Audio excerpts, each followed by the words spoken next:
Atraca a la dársena de Puerto Nuevo la motonave argentina Santa Fe. Trae a su bordo 940 inmigrantes italianos. Casi 1 millar de hombres, mujeres y niños que han dejado atrás una vida para iniciar la nueva etapa que les ofrece nuestro cálido puerto de paz. La idea era que la colectividad italiana, a través de un equipo de fútbol que llevaba los colores de nuestra selección, estar todos unidos. Este es un impecable gol de cabeza, donde el Deportivo Italiano se ponía al alcance del empate. Ese día para mí fue inolvidable, me marcó ser hincha de Italiano. Avanza, son 4 de Italiano contra 4 de la Madrid, cabezazo de Carrelino.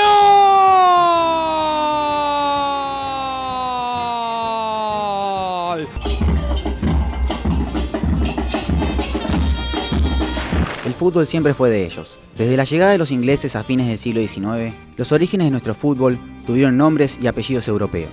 Los ingleses nos mostraron el fútbol, pero otros inmigrantes tomaron control del deporte y lo hicieron propio de ellos. Los equipos con respaldo extranjero y más conocidos se encuentran en la primera división del fútbol argentino. Los silenciosos, que pertenecen a las categorías menores, mantenían las costumbres y culturas y hacían que su comunidad se sintiera como en casa. Este es el caso de Sportivo Italiano.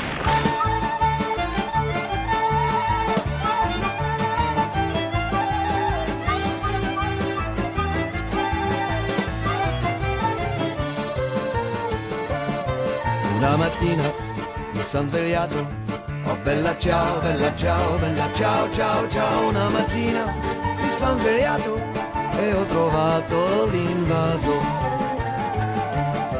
Oh partigiano, portami via, oh bella ciao, bella ciao, bella ciao, ciao, ciao. Partigiano, portami via, che mi sento di morire. Hola, ¿cómo les va? Estamos aquí en una nueva edición del programa Historia de Ascenso. Hoy aquí repasaremos la biografía de una de las primeras y más importantes colectividades en pisar territorio argentino. ¿No es así, Ari? Así es, le presentamos la historia de Sportivo Italiano. Sportivo Italiano es una de las instituciones más históricas del fútbol de ascenso, nacida de las entrañas de una de las colectividades más importantes que llegaron al país. ¿Por qué? Porque la colectividad, hablo del año 70, los años 70, era muy grande. O sea que se organizan ahora 2 veces por año, cuando es el aniversario del club, el 7 de mayo, y después a fin de año, la despedida del año. 2 fiestas en el año más o menos se hacen ahora. Por lo general venían italianos. Sí, venían italianos. En una época, yo me acuerdo, hace muchos años, que venían muchos italianos, se juntaban siempre. En su comienzo, la colectividad italiana organizó un certamen de fútbol para sus integrantes, lo que derivó en la creación de la Asociazione del Calcio Italiano en Argentina, en la que participaban 24 equipos. Varios campeonatos de la Copa Italia, que fueron los mejores años de nuestras vidas y de muchos de nuestras familias. Sí, lo que yo más recuerdo de los italianos era los comienzos del club, justamente, que era cuando la gente empezó a formar el club, que fue con un campeonato de italiano, que se creó que en la Argentina había la colectividad más importante que representa el país, y a partir de ahí, en esos campeonatos, se crea el Sportivo Italiano. Con esa denominación, Acea se inscribió en la AFA en 1959, con lo que empezó a disputar la tercera del ascenso. Para Italiano, comenzaban las décadas gloriosas de su club. En paralelo, sus relaciones interculturales representaban lo que hoy ya no se ve. En 1962, ascendió para acomodarse en la Primera B. Para 1967, el club se había fortalecido tanto en lo futbolístico como en lo institucional. ¿Por qué? Porque la colectividad, hablo del año 70, los años 70, era muy grande. Y sobre todo la cantidad de gente que iba a ver Italiano. Se han jugado clásicos a cancha llena en Huracán, por ejemplo. Lo que fue el ascenso primera en cancha de Vélez, cuando se le gana Huracán en el 86. Sobre todo la familia que iba a Italiano, la cantidad de gente. Hubo una época que sí, que esto fue muy social. En 1974 gana el torneo de Primera C con goles del histórico goleador de la institución, Enrique Massey, y vuelve a la segunda división. A mí y a mi hermano, un poco más chico, nos gustaba el fútbol. Nos llevó justamente a ver a Italiano en ese año glorioso que ascendió. El año que ascendimos, el año 1974, jugamos en cancha de Huracán contra Español, ganamos 3-0 y me tocó convertir los 3 goles. Y a veces siempre me lo recuerdan en la cancha, ¿no? Es así, viejo. La Achia vivió una jornada de gloria en la previa del Mundial que se disputó en la Argentina en 1978. Como parte de su preparación para el certamen, el 27 de mayo la selección italiana disputó un amistoso ante el conjunto de la colectividad. 1-0 con gol de Bétega, creo que era. Sí. Le hizo un gol de taco, hizo, sí. Un partido muy emocionante, un muy lindo partido, un espectáculo bárbaro fue. En el 78, contra Italia fue algo impresionante, porque ese día fuimos todos, en mi familia fuimos todos, vino mi señora, que estaba embarazada de mi primer hijo, ¿no?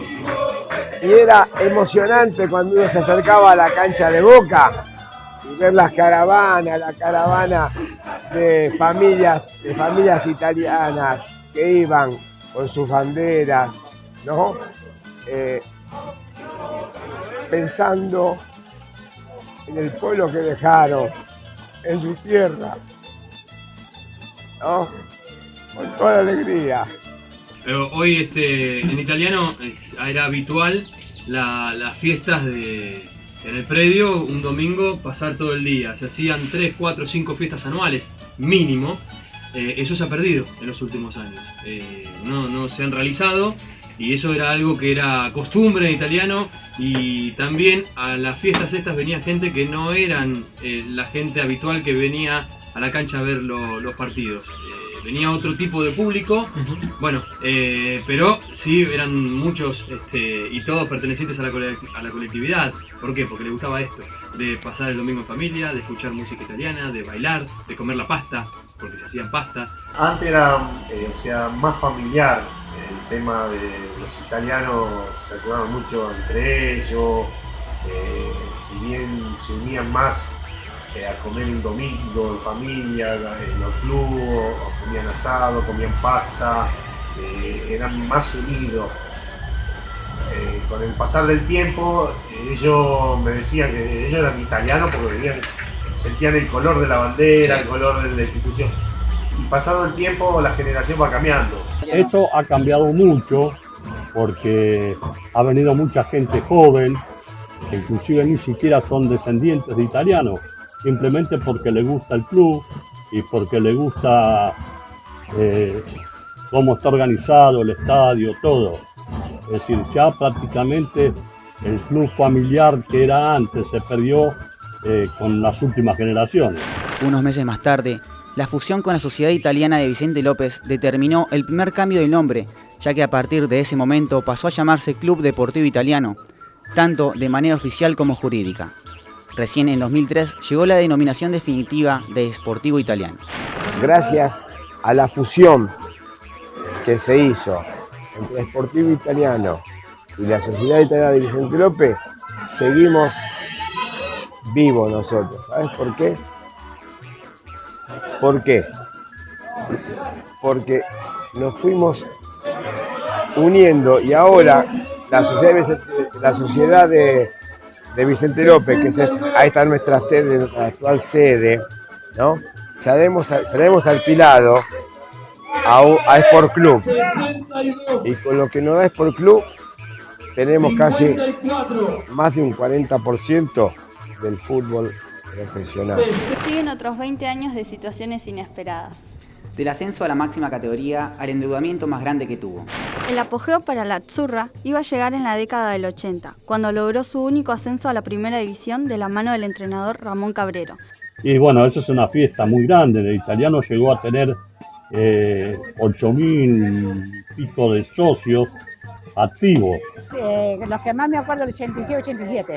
Con la reestructuración que implementó la AFA para la temporada 86-87, la organización dispuso que el torneo de la B de 1986 se disputara en 2 zonas, con los mejores de cada grupo luchando por un ascenso. Habíamos quedado en puertas del ascenso en el año 79, saliendo segundos a un punto de Tigre, y el hecho de, bueno, cuando vino justamente la reestructuración del fútbol argentino, es como que subimos 2 categorías en ese año, porque en ese año se creaba la B Nacional para el 86-87, y los primeros clasificados de cada zona de la antigua B ya tenían el derecho a participar en la nueva B Nacional. y fue algo inolvidable porque habíamos eliminado primero a Tigre, después a Banfield, y nos tocó jugar la final de ese octogonal con Huracán, que era el 18º del campeonato de primera.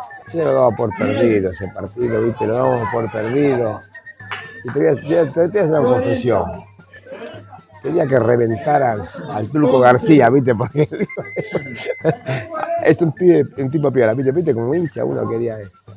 Hasta que aparece la cabeza de Lucero, y nos da el empate. Y le das morir. Y los penales. Y ahí el gran Lanari, ¿viste? Nos dio la gran alegría. De la cancha del Estudiante de La Plata, ¿no? Ganábamos 1-0 y sobre la hora nos empata Estudiantes. Como casi todos los equipos recién ascendidos en la era de los promedios, al Tano le costó hacer pie en la máxima categoría. Sin grandes refuerzos, solo pudo cosechar 23 puntos, con apenas 6 victorias y regresó rápido al fútbol de ascenso. En 1997, el club tuvo sus padecimientos. Agobiado por las deudas, el entonces presidente Salvador D'Antonio se vio obligado a pedir un concurso de acreedores. En el 96, Italiano estaba fundido. Tenía 2 millones de dólares en ese momento de deuda. 80 juicios. Y Salvador D'Antonio nos fue que dijo, mirá, le dijo ante 200 personas en una asamblea en la Unión de Volevolenza. Dijo lo siguiente, qué gran sabio que es Salvador. Dice, mirá, yo voy a hacer lo siguiente, yo quiero salvar el club. A mí no me importa, estábamos en el Nacional B en ese momento, no me importa en qué categoría estamos, tenemos que salvar el club. Para salvar el club yo voy a hacer lo siguiente, voy a hacer la cancha en Richeri, voy a vender Bellavista, voy a sanear el club y después vamos a hacer el estadio y después vamos a pensar en campeonar. Y cuando esté todo en orden, ustedes se van a pelear por agarrar el club. Y eso pasó. Con mucho esfuerzo y a costa de formar equipos sin pretensiones deportivas, con la premisa de subsistir, el Axurro pudo evitar la quiebra. Con un grupo de amigos, siempre nosotros queríamos tener algo más grande. Años más tarde, consiguió culminar su estadio a un costado de la autopista Richeri, que fue inaugurado el 10 de octubre de 2005, en un partido amistoso contra Boca Juniors. No dormí la noche anterior, pensando en ese día, fue espectacular. No, fue increíble. Sí. Que en este estadio hubo 11.000 hinchas ese día. Desbordó el estadio. Un estadio para 7.000, 7.500 personas, había 11.000. Imagínate lo que era la cancha, los pasillos, desde la tribuna hasta los alambrados, todo lleno. Donde no hay tribuna, estaba lleno de hinchas. Bueno, primero fue algo fabuloso porque quienes seguimos de hace muchos años a Italiano tuvimos que peregrinar por un montón de canchas. Nos tocó jugar en todos lados y siempre, si bien éramos locales, no había ese arraigo como tenemos nosotros ahora en Ciudad Vita, ¿no? El hecho de tener el estadio y hacer sentir el rigor a los visitantes.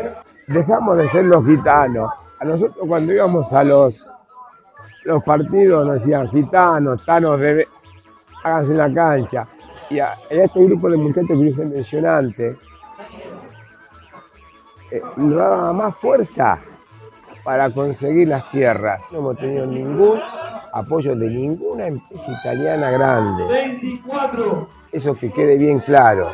Ni políticos italianos que se presentan para las grandes selecciones de Italia, ninguno. Y esto lo digo con mucho dolor. Ninguno. Acá es el esfuerzo de mucha gente que puso su esfuerzo. Sí, el estadio no a la categoría. Como se predijo y se dijo, el Tano obtuvo su preciado predio. Pero a pesar de esto, no contó con las condiciones futbolísticas para pelear y mantener la categoría. Paradójicamente fue un año muy malo deportivamente Italiano. donde la B Metro no se terminaba de acomodar. Recién llegó el ascenso 4 años más tarde a la B Nacional, después de muchísimo tiempo que no jugaba en esa categoría. En 2010, Italiano regresa a la B Metropolitana y en 2012, tras perder la promoción con Central Córdoba de Rosario, descendió a la Primera C. Más de 50 años pasaron para que el equipo Tano volviera a caer a la cuarta división, luego de que el viejo Hacha lograra su primer ascenso en 1960. Italiano es un equipo de la B. Pero si de la mano cayeron, de la mano tenían que volver. El 17 de mayo de 2014 completó una gran campaña y se coronó campeón con 7 puntos de ventaja sobre Cambaceres, para regresar a la B Metropolitana. Luego de un corto periodo de haberse despedido de la cuarta categoría del fútbol argentino, el 8 de noviembre de 2015 volvió a descender. Fueron 3 años que del Nacional B nos fuimos a la B y de la B a la C. Bueno, porque prácticamente para mí fue un mal manejo en ese momento de los dirigentes, ¿no? Que no supieron elegir los jugadores o tal vez respetar lo que era la categoría. Esta nueva comisión directiva que tiene poco de tan solo 3 meses de gestión y que bueno, y que ha sufrido también la renuncia del presidente. El presidente que asumió hace 3 meses, hoy ya no está, renunció y bueno, esto también le ha costado a Italiano. Hasta aquí llegamos. Terminamos un nuevo capítulo de Historias de Ascenso. Síganos en nuestras redes. Muchas gracias, hasta luego. Esperamos subir a la B para volver a jugar con estos hijos de buena madre que hay con nosotros. Molto bella libertà.